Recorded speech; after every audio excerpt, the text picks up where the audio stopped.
വൈക്കം നഗരസഭയിലെ 23, 25 വാർഡുകളിലുള്ള വൈനവേലി റോഡിന് അനുവദിച്ച 15 ലക്ഷം രൂപയുടെ ഫണ്ട് വെട്ടിമാറ്റിയ എംഎൽഎയുടെ നടപടിയിൽ ജനകീയ പ്രതിഷേധ സദസ്സ് നടത്തി.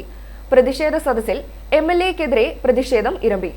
ബി രാജശേഖരന്റെ അധ്യക്ഷതയിൽ നടന്ന പ്രതിഷേധ സദസ്സ് നഗരസഭ വൈസ് ചെയർപേഴ്സൺ സൗദാമിനി അഭിലാഷ് ഉദ്ഘാടനം ചെയ്തു.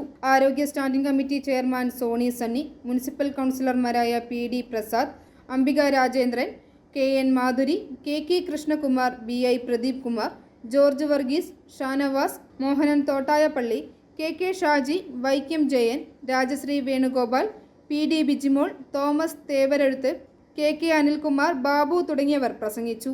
കാണിച്ച അവഗണനയ്ക്കെതിരായി ഉള്ള ജനകീയ കൂട്ടായ്മയാണ്, പ്രതിഷേധ കൂട്ടായ്മയാണ് ഇവിടെ നടക്കുന്നത്. എം.എൽ.എ. പല വാഗ്ദാനങ്ങളിൽ നാട് മുഴുവൻ നടന്ന് കൊടുക്കുന്നുണ്ട്. ഇപ്പോൾ ഇലക്ഷൻ ആയപ്പോൾ എം.എൽ.എ. കൂടുതൽ വാഗ്ദാനമായിട്ട് ഇറങ്ങിയിരിക്കുക.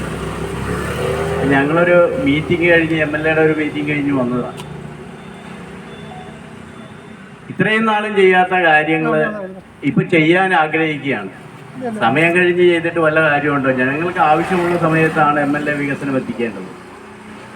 ഇപ്പം ഇന്ന് പത്രത്തിൽ കണ്ടത് 5 കോടി രൂപ നമ്മുടെ നേരേകടവ് ഉദയനാപുരം നേരേകടവ് പാലത്തിനോടനുബന്ധിച്ചുള്ള അപ്രോച്ച് റോഡിന് 5 കോടി രൂപ അനുവദിച്ച് ബഡ്ജറ്റിൽ അനുവദിച്ചു എന്നാണ് എം.എൽ.എയുടെ പ്രസ്താവന. വർഷങ്ങളായി അക്കരയിൽ തുറവൂർ ഭാഗത്ത് ആ റോഡ് പണി പൂർത്തീകരിച്ച് പാലവുമായുള്ള അപ്രോച്ച് റോഡ് കണക്ട് ചെയ്ത് നിൽക്കുന്ന ഒരു സാഹചര്യത്തിൽ നേരേകടവ് പാലം പ്രവർത്തനം ആരംഭിക്കുന്നതിൽ പണി ആരംഭിച്ചിട്ട് 8 വർഷം പിന്നിട്ടു.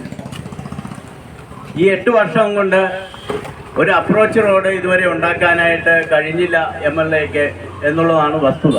i4 news Vaikom.